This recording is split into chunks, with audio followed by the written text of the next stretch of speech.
Okay, so get this. We're diving deep into digital twins today. Ooh, that sounds like a This? sci-fi thing. Total sci-fi, but it's actually changing how we think about cities. Yeah, You sent over a ton of research on this, articles about smart cities. yeah. Your notes on AI and underground utilities. Yeah.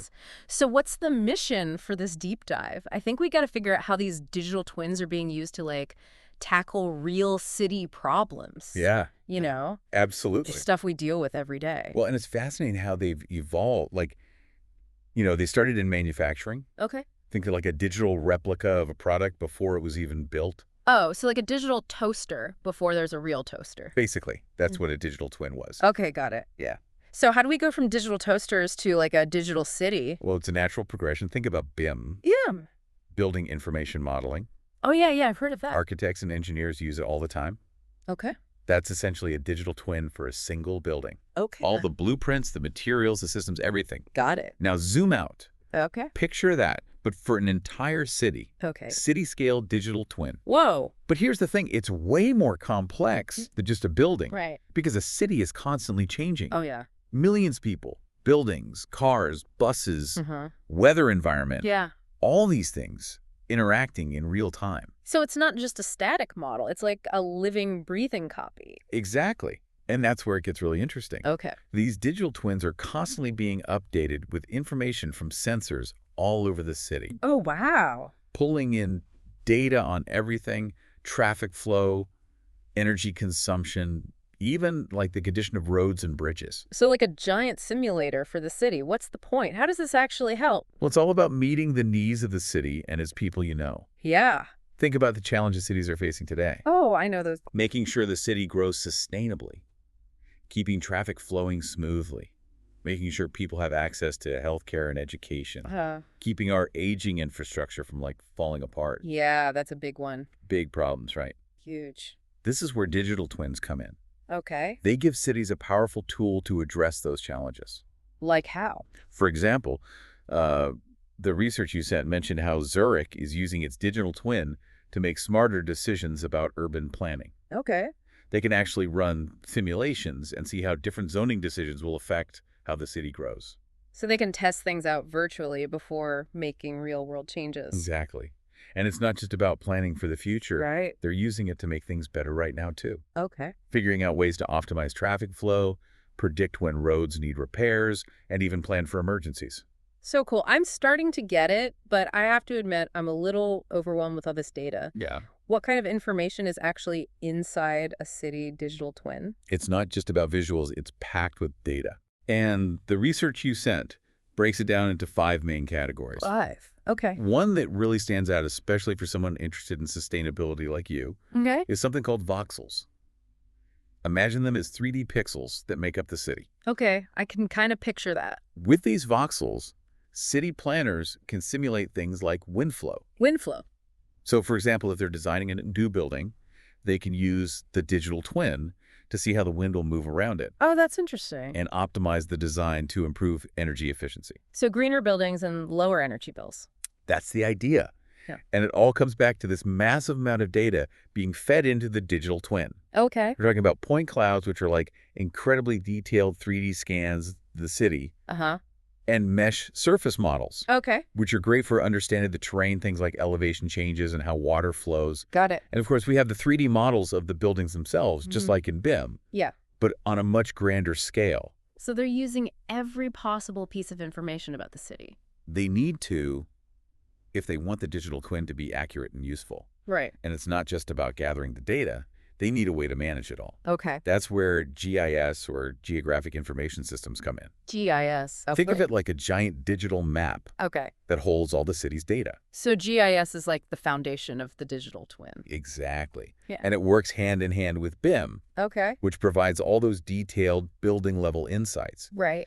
The key is that these systems need to be able to talk to each other, share information seamlessly. Like making sure all the different parts of the city government are on the same page. Right. If we want to make smart decisions, we need all that information working together. This is amazing, and we're just getting started with digital twins. This is just the tip of the iceberg. Oh, wow. Stay with us in part 2. We'll get into the really cool stuff, how all this data comes to life and starts making a real difference in people's lives. I can't wait.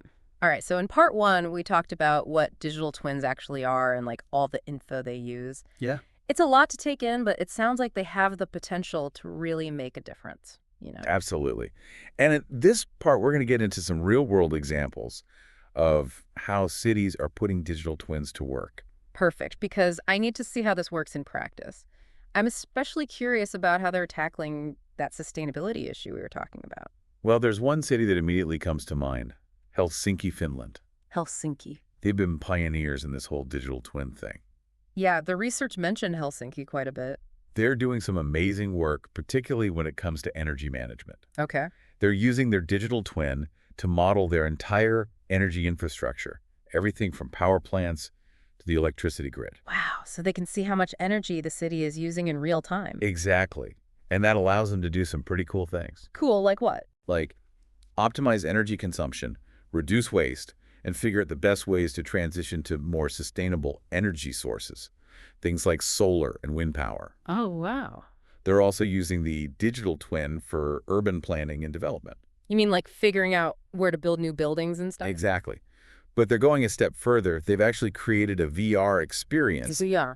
that allows residents to step inside the digital twin and see how proposed developments would impact the city. Whoa, so no more like boring town hall meetings with like architects showing static models? Exactly. It makes it much easier for people to visualize how things will look and feel and to provide feedback. That's awesome. Helsinki is definitely a leader, but are they the only ones doing cool stuff? Oh, no, they're not the only ones. Yeah. Singapore is another city that's really pushing the boundaries. Singapore. Yeah, I've heard Singapore is like a super high-tech city, always experimenting with new ideas. They are. And they've actually gone a step further and created a national digital twin platform called Virtual Singapore. Wait, a digital twin for the entire country? That's ambitious. It is. But they're using it to address some really complex issues like figuring out how to manage transportation and logistics more efficiently, planning for future population growth, and even preparing for things like natural disasters. So they're not just using it for day-to-day management, they're using it to think long-term and plan for the future? Exactly. For example, they're using the digital twin to model the potential impacts of rising sea levels and to develop strategies for protecting the city. It's all about being proactive and using technology to anticipate challenges before they become problems. That's some impressive foresight. So we've got Helsinki focused on energy and Singapore thinking on a national scale. What about other cities? What are they doing with their digital twins? Well, one interesting example is Rotterdam in the Netherlands. They're using their digital twin to manage their port, which is one of the busiest in the world. A port. That doesn't sound quite as exciting as like planning a whole city. Oh, but it is. Think about all the ships, cargo, and infrastructure that's constantly moving around a port. It's incredibly complex. I can imagine one little delay could throw everything off. Exactly. And that's where the digital twin comes in.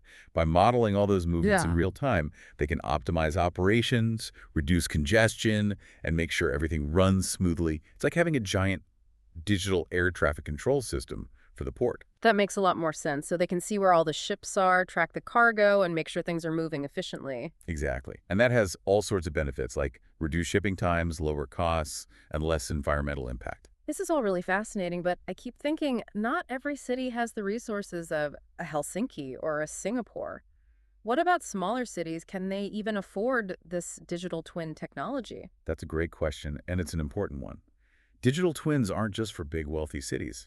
In fact, they can be particularly beneficial for smaller communities. Really, I thought building a digital twin would be super expensive. It can be a big investment if you go all in right away, but it doesn't have to be. There are ways to start small and scale up gradually as your needs and resources grow. The smaller cities can kind of dip their toes in the water and see how it works. Exactly.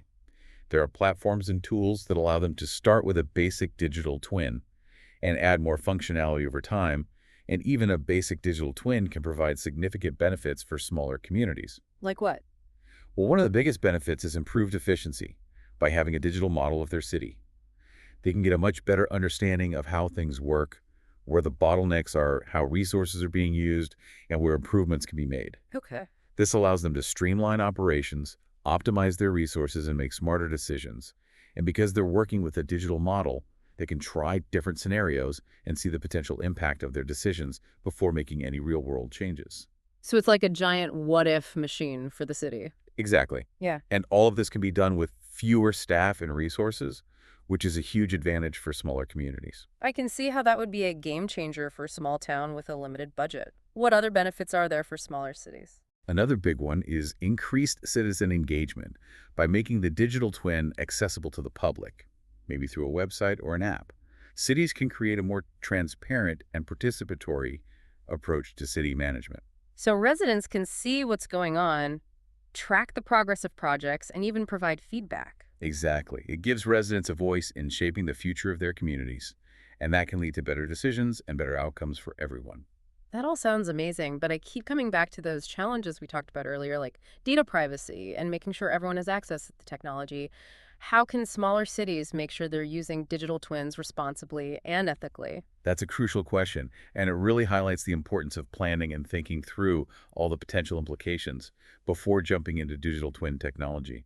It starts with having a clear understanding of the potential risks and developing strategies to mitigate them.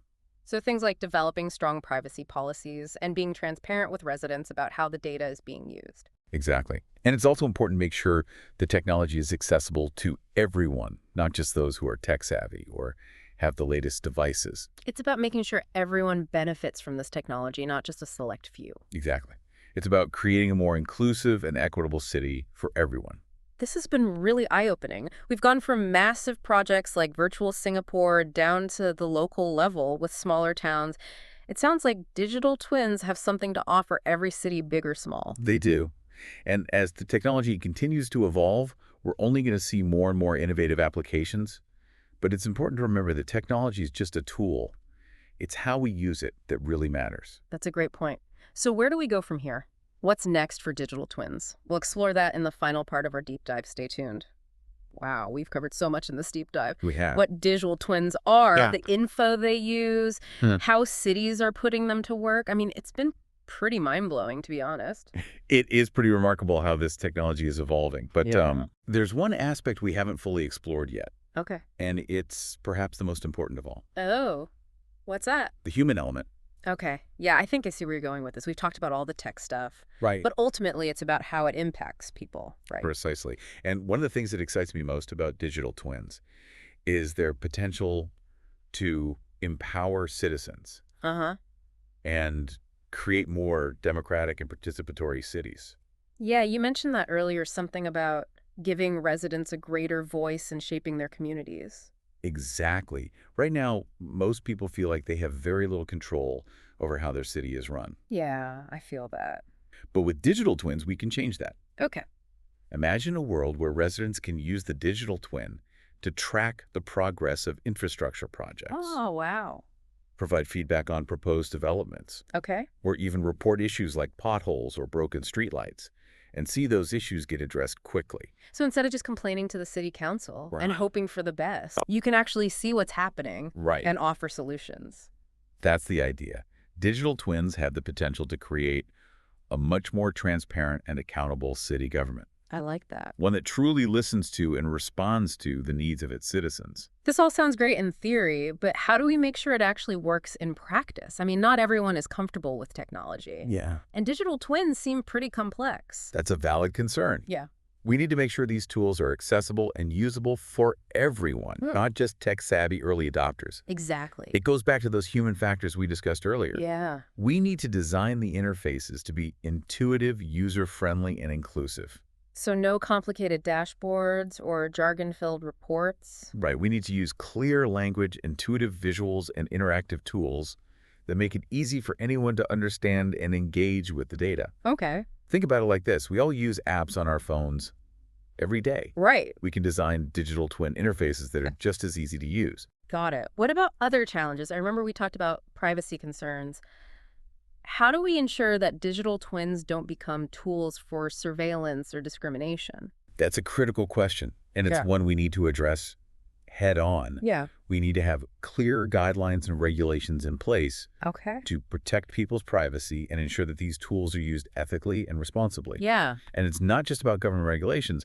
The companies developing this technology have a responsibility to build in privacy protections from the ground up. So it's a shared responsibility. Governments, companies, and even citizens all need to be part of the conversation. Absolutely. We need to have open and honest discussions about the potential benefits and risks of this technology and work together to create a future where digital twins are used to enhance our lives, not diminish them. This has been an incredible deep dive.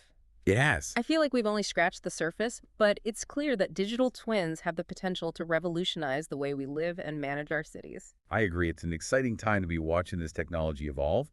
But as we move forward, it's crucial that we keep the human element at the forefront of our thinking. Well said. We need to make sure that technology serves humanity, not the other way around. Any final thoughts for our listeners as we wrap up this deep dive? I would simply encourage everyone to stay curious and engaged. Digital twin technology is rapidly evolving, and it's going to have a profound impact on our lives in the years to come. Stay informed, ask questions, and be part of the conversation about how we shape this technology to create a better future for everyone. That's a great call to action. Thanks for joining us on this journey into the world of digital twins. It's been a truly fascinating exploration, and we hope you've learned something new and maybe even feel inspired to get involved in shaping the future of our cities.